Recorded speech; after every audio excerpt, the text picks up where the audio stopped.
Hello everybody, welcome to Exploring with Cindy and Dan. Today we are in the beautiful city of Lima, the capital of Peru, and we will share with you some of the highlights of the city. So join us in this adventure. The sunset in Lima in the summer months is always very beautiful.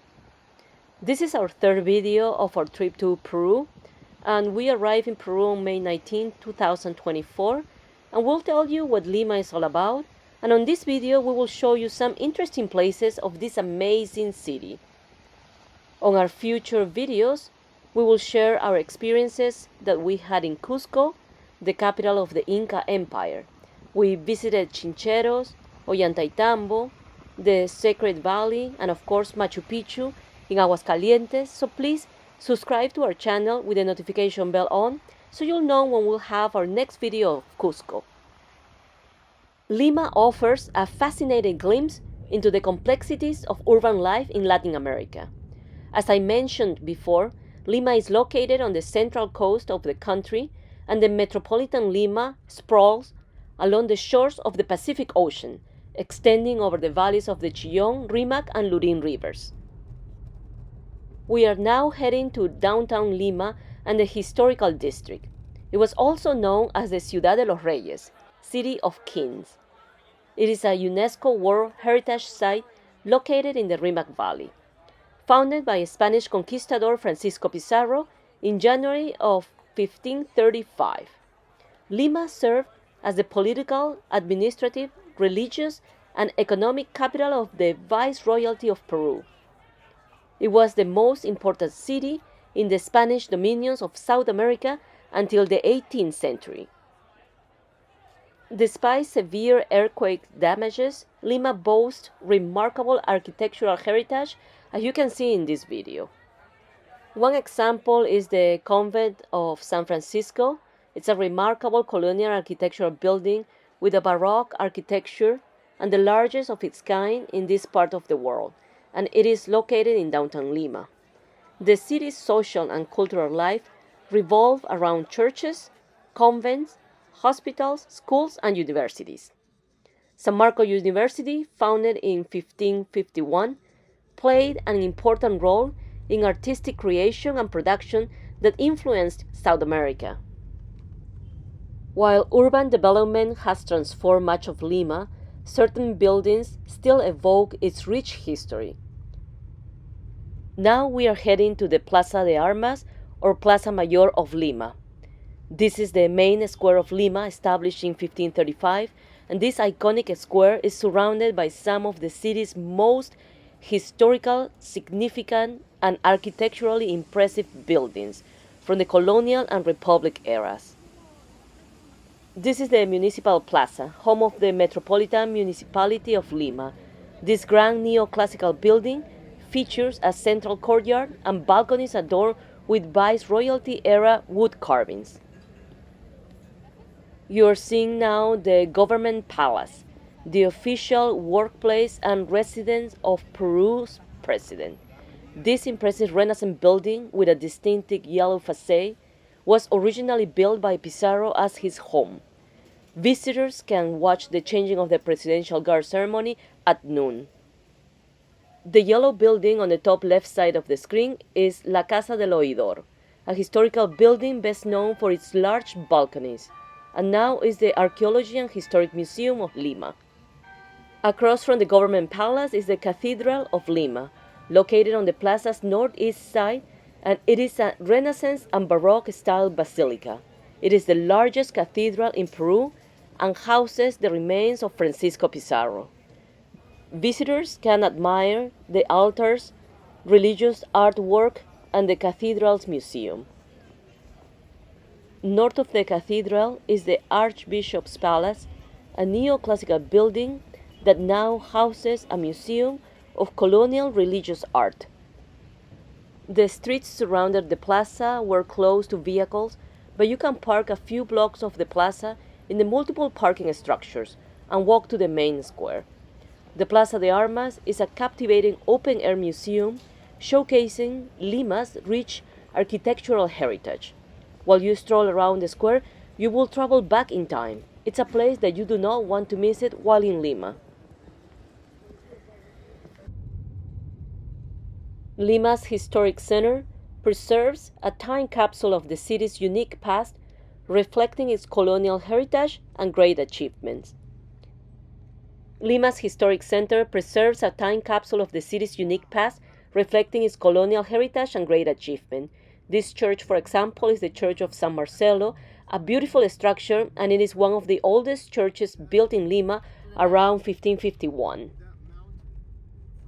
Now you're looking at the Convento de Santa Rosa de Lima, or the Saint Rose Convent of Lima. Now we are heading to Barranco, Lima's Bohemian district. It is nested along the coast of Lima. Barranco is a captivating neighborhood where you will see many tourists because of its colorful streets, artistic flair, and of course culinary delights.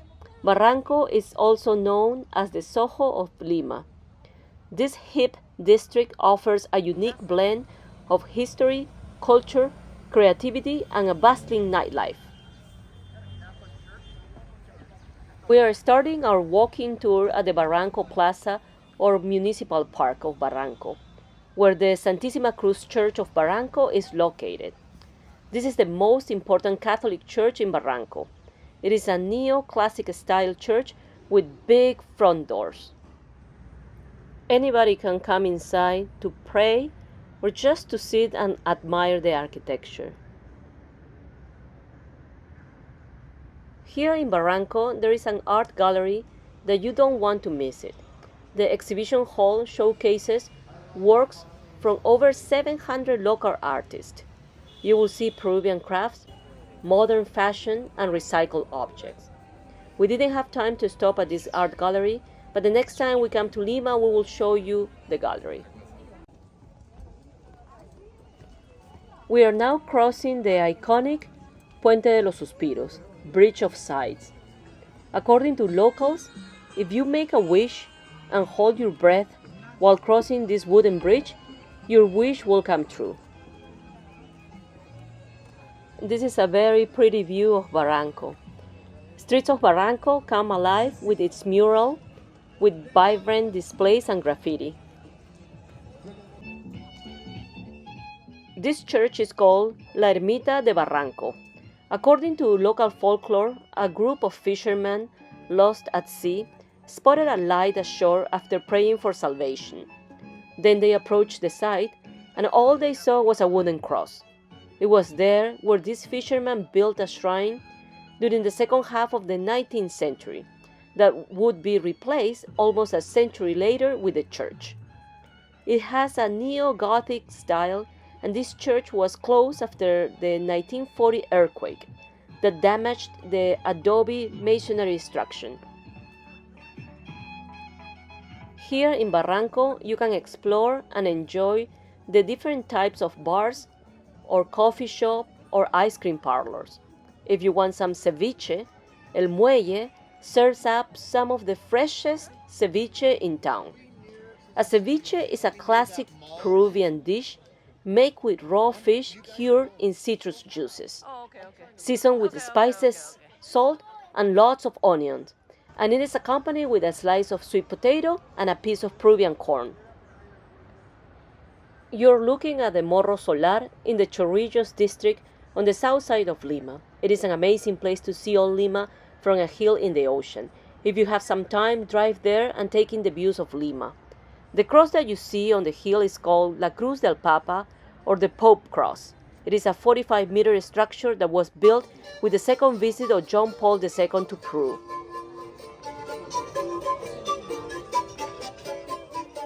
Here in the beautiful Barranco, you are invited to explore and savor life, while enjoying a nice walk with family or family and friends, or simply seeking the bohemian vibes in the streets of Barranco. We walked the streets of Barranco on a Sunday.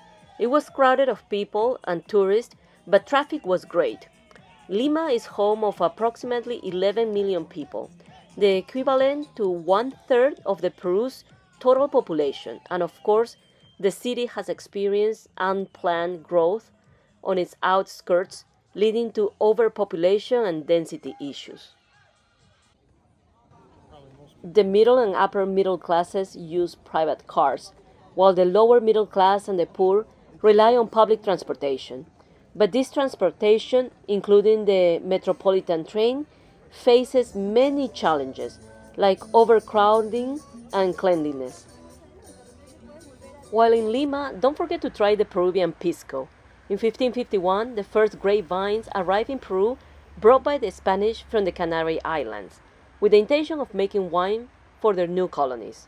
The Spanish king, fearful that the colonies would develop their own wine-making industry, imposed a very high tax on wines produced in the Americas.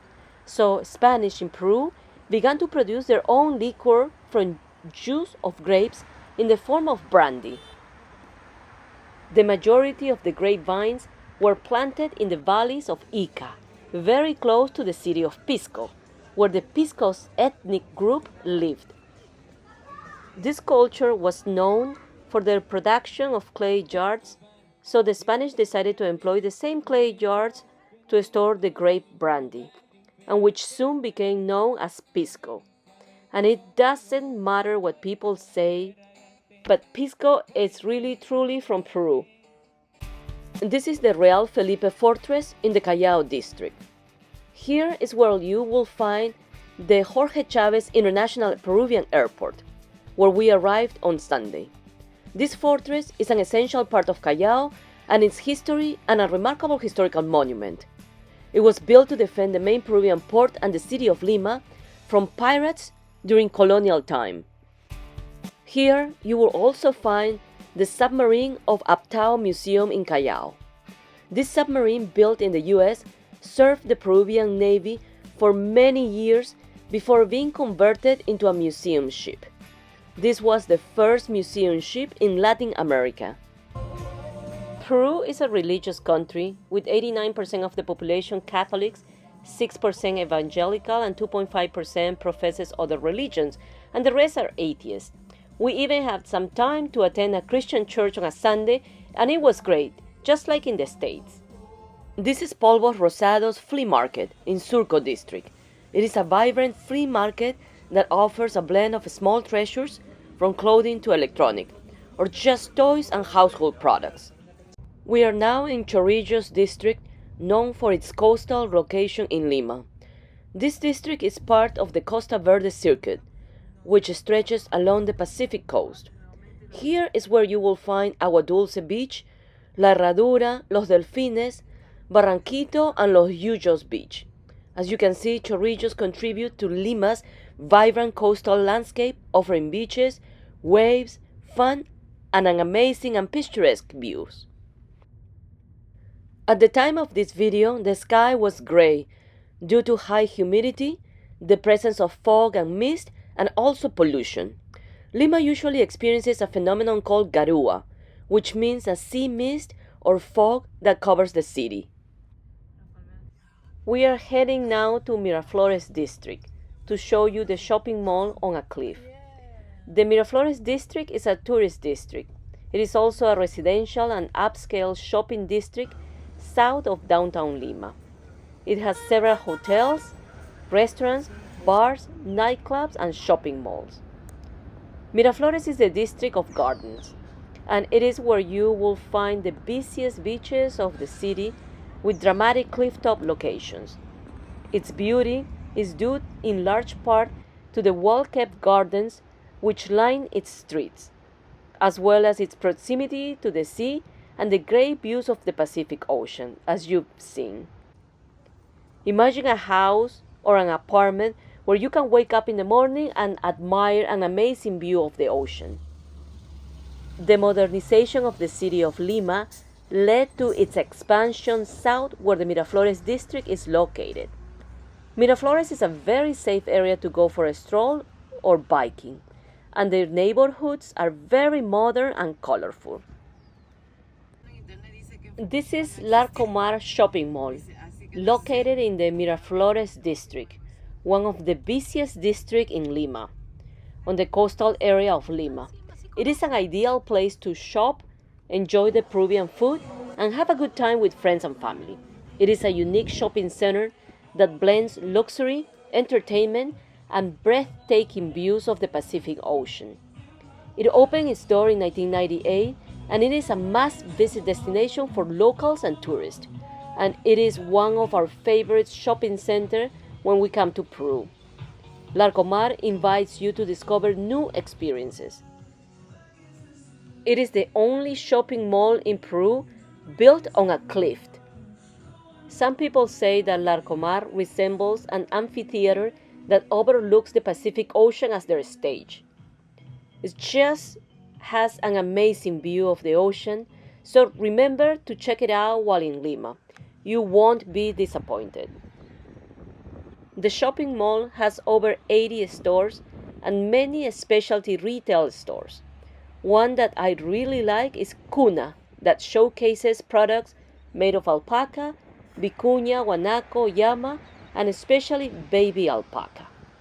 This trip, for example, I came back home with a Cuna baby alpaca scarf. We live in Oregon and it gets pretty cold in the winter. I don't remember if I mentioned this before, but the official currency in Peru is the Nuevo Sol, and the exchange rate at the time of this video was approximately 3.70 Nuevo Soles per $1. But you don't need to worry about the Nuevo Sol because every establishment takes credit cards, and some retail stores will take US dollars as well. Mangoes is a restaurant with amazing views of the ocean. Enjoy a relaxing sea view and discover the creativity of Mango's restaurant. You will be able to taste a variety of Peruvian dishes and also international dishes for a wonderful culinary experience. Mango's also offers buffet, which is a great way to taste every Peruvian dish and find out which one is your favorite. We stopped at Tanta restaurant for a quick coffee and breakfast on our way to a barbecue in a relative's house in the San Borja district. Gaston Acurio is a renowned Peruvian chef and ambassador of Peruvian cuisine, and he was the one who brought Peruvian cuisine to the world, and Tanta is one of his restaurants. Miraflores has beautiful parks that reflects the city's natural beauty and its people. If you come to Lima, you definitely need to walk through the Malecón of Miraflores or the Boardwalk of Miraflores. It is a coastal esplanade that stretches across Miraflores, uniting three areas of the Malecón: Malecón de la Marina, Malecón Cisneros, and Malecón de la Reserva. If you have some time, you might want to walk in the Love Park, Parque del Amor. It features an iconic sculpture named The Kiss by Victor Delfin, and of course this park overlooks the Pacific Ocean as well. Miraflores not only provides the green and beautiful locations for you to see and enjoy, but it also celebrates the art, the history, the love, and the people that make this district a vibrant, colorful, and an amazing district. Lima is home to numerous museums, including the National Archaeology Museum, Anthropology and Art Museum, and the Museum of Gold. We will showcase these museums on our next trip to Peru. Lima has also gained international recognition with its cuisine, with several restaurants featured among the world's 50 best restaurants, like Central and Maido.